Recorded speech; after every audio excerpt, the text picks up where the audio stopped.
اگر میں غلط کہوں تو آپ بتاؤ مجھ کو، یہ ہے کہ نہیں ہمارا چیز؟ کس کے گھر سے بھاگتے ہو؟ اس اللہ کے گھر سے جو جس کے قبضے میں ہماری موت و زندگی، جو ذرے ذرے کا مالک ہے، اس کے گھر سے بھاگ رہے ہو۔ اگر اس کے گھر سے بھاگو گے تو پھر تم کو کہاں پناہ ہے؟ نماز فرض کی گئی 5 وقت کی، ہم ادا کر رہے ہیں جمعے کے دن۔ شریعت مصطفیٰ کو کہا گیا کہ یہ تلوار کی دھار سے زیادہ تیز ہے، اور شریعت کا مسئلہ یہ ہے کہ چاہے جتنا بڑا پیر ہو، چاہے جتنا بڑا عالم ہو، چاہے جتنا بڑا محدث ہو، چاہے جتنا بڑا ولی ہو، اگر شریعت کے کسی مسئلے کو وہ بال برابر بھی ہلکا سمجھتا ہے تو نہ وہ پیر ہو سکتا ہے، نہ ولی ہو سکتا ہے، نہ عالم ہو سکتا ہے، نہ محدث ہو سکتا ہے، بلکہ وہ شیطان ہو سکتا ہے۔ بہت صاف سمجھ لیجیے۔ آپ شادی بیاہوں میں جس طریقے سے مذاق اڑا رہے ہیں شریعت کا، مسلمان جس طریقے سے ڈی جے پر ناچتا ہوا نظر آ رہا ہے، اس کی غیرت مر گئی ہے، اس کو شرم نہیں آتی ہے کہ جس مذہب میں ہم زندگی گزار رہے ہیں اس میں اس کو حرام قرار دیا گیا، اور ہم بڑے فخریہ انداز میں کہتے ہیں کہ ہمارا لڑکا اتنا اچھا ناچتا تھا، ہمیں معلوم نہیں تھا۔ اور وہی لڑکا جب باپ اور ماں کی توہین کرتا ہے تب آپ سوچتے ہیں کہ ہم کسی بابا کے پاس جائیں، کسی پیر صاحب کے پاس جائیں، کسی مولانا صاحب کے پاس جائیں، ہمارے لڑکے کے لیے تعویذ کرتے ہیں، ہمارا لڑکا نافرمان ہو گیا۔ تو ابتدا تو آپ نے کی ہے، شروعات آپ نے کی ہے، اس میں تعویذ کیا کریں گے؟ جب آپ اس کی برائیوں میں اس کو سراہ رہے تھے، اس کی تعریف کر رہے تھے، اسی جگہ پر اگر آپ نے اس کو ایک جھاپڑ مارا ہوتا اور کہتے کہ بیٹا جس مذہب میں ہم زندگی گزارتے ہیں اس میں اس کو حرام کہا جاتا ہے، تو وہ اولاد یہ جانتی کہ ہم جس مذہب میں زندگی گزارتے ہیں اس میں باپ جنت کا دروازہ ہے، ماں کے پیر کی سے جنت ہوا ہے۔ ہم نے اس کو دین سکھائے گی۔ ابھی بھی وقت نہیں گزرا ہے جس کی زندگی کی سانسیں اللہ نے بخشی، وہ چاہے تو اپنے رب کی بارگاہ میں جب چاہے توبہ کر سکتا ہے۔ میرا رب اتنا غفور رحیم ہے، وہ ارشاد فرماتا ہے کہ میرا بندہ مجھ سے دن بھر میں 1,00,000 بار مانگے، میں اس کو 1,00,000 بار پوچھو کر کے دوں گا۔ آج سے اگر ہم اپنے گناہوں کی معافی مانگ لیں کہ پروردگار ہم سے جو خطائیں ہوئی اس کو تو معاف فرما دے، ہم تیری فرما برداری کریں گے، تیرے رسول کی شریعت پر عمل کریں گے، تیرے رسول کی سنتوں پر عمل کریں گے، دیکھیے آپ کی زندگی میں انقلاب پیدا ہوتا ہے کہ نہیں؟ ہمارے پاس ایک عمل ہے، پریشانی ہوئی ہم کسی بزرگ کے بارگاہ میں کہیں بھی پہنچ گئے، کسی بھی آسمانے پہ پہنچ گئے، پریشانی ہے۔ بہت بات صاف سمجھ لیجیے کہ اللہ نے اپنے نبیوں کو اختیار دیے تو اس سے معجزات ہوئے۔ اللہ نے اپنے نبیوں کے امتیوں کو، چہیتے امتیوں کو اختیار دیے تو ان سے کرامات ظاہر ہوئی۔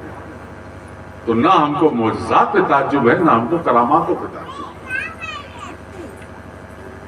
لیکن آپ نے کبھی سوچا کہ جس اللہ کے ولی کی بارگاہ میں آپ جاتے ہو، جب داخل ہوتے ہو تو سب سے پہلے آپ کو اللہ کا گھر نظر آتا ہے، سب سے پہلے مسجد نظر آتی ہے۔ کیوں؟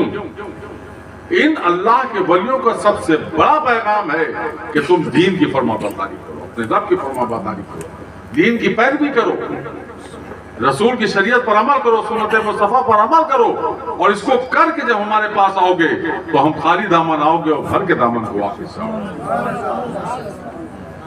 آپ یہ سمجھتے ہیں کہ ہم نے منت مانگ لی، ہم 1100 کی چادر چڑھائیں گے، کھٹیا چڑھائیں گے، بریانی بنائیں گے، زردہ بنائیں گے، تو کیا ہماری زردہ بریانی چادر کے وہ محتاج؟ ہماری کسی چیز کے وہ محتاج نہیں ہے، بلکہ ہم سب ان کے کرم کے محتاج ہیں۔ اور جب ہم ان کی فرما برداری کرتے ہوئے ان کی بارگاہ میں جائیں گے تو اگر ہماری حیثیت ایک گلاس پانی کی ہے تو وہ بھی ان کی بارگاہ میں قبول ہو جائے گی۔ تو کسی بھی بزرگ کی بارگاہ میں جاؤ تو دین کی پیروی کرتے ہوئے جاؤ۔ ابھی میں 3 دن ہوا اجمیر پاک سے لوٹا، پتا چلا کہ دیوالی سے لے کر کے اب تک کے اجمیر پاک میں بھیڑ کم نہیں، میں نے بھی اندازہ لگایا کہ میں جتنے دن اجمیر پاک میں رکتا ہوں میں صبح میں 4 بجے سرکار غریب نواز کے بارگاہ میں جاتا ہوں. کیوں؟ اس وقت سکون رہتا ہے, بڑا اچھا لگتا ہے. میں جا کر کے بیٹھ جاتا ہوں, پھر فجر پڑھ کر کے وہاں سے واپس ہوتا ہوں. لیکن اب کے جتنے دن بھی میں گیا مجھے جگہ خالی نہیں دکھائی دی. وہاں کے خدام بتانے لگے کہ دیوالی سے لے کر کے اب تک کے نہ ہوٹلوں میں کمرے ہیں اور نہ زائرین میں کمی ہے. لوگ دیوانوں کے طریقے سے آ رہے ہیں. کیوں نہ آئے؟ ہندوستان کے اندر دین کی 2 شکلیں ہیں. پہلی شکل سرکار غازی بادشاہ کی ہے اور دوسری شکل عطا رسول خواجہ خواجگاہ کی.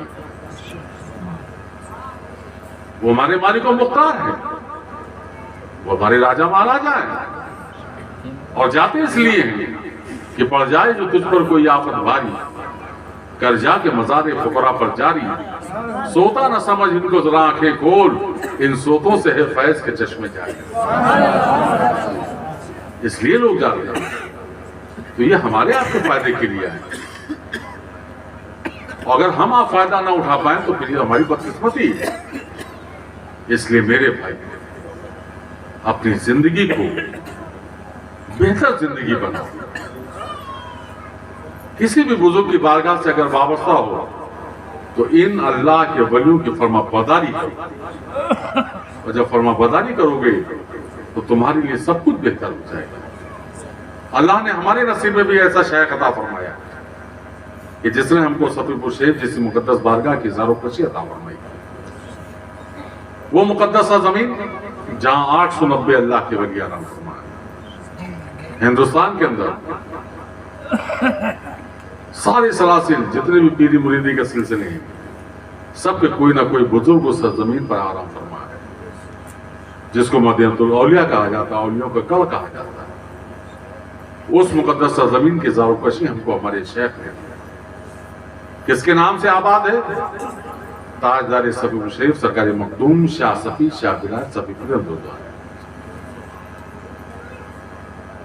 جہاں ہمارے شیخ ارشاد فرماتے ہیں کہ نازا ہوں غلامی پر اپنی, ہے فخر مجھے اس نسبت پر, تیرے در کی گدائی کافی ہے, شاہی کی تمنا کون.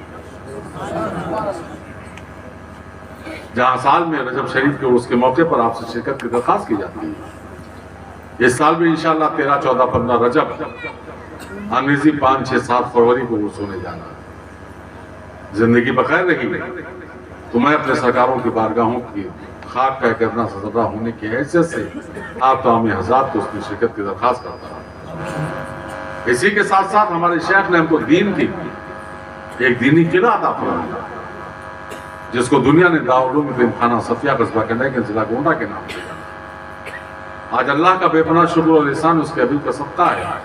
کرم میں تاجدار صفی پور شریف کا توجہ ہمارے شیخ کو پیزادے کی تعاون آپ حضرات کا کہ وہ دارالعلوم خانہ صفیہ ہندوستان چھوڑ دیجئے, ماریشس کی سرزمین ہو, ساؤتھ افریقہ کی سرزمین ہو, شری لنکا کی سرزمین ہو, ان تمام جگہوں پر وہاں کے فارغین حفاظ اور قراء دین کی خدمت کر رہے ہیں.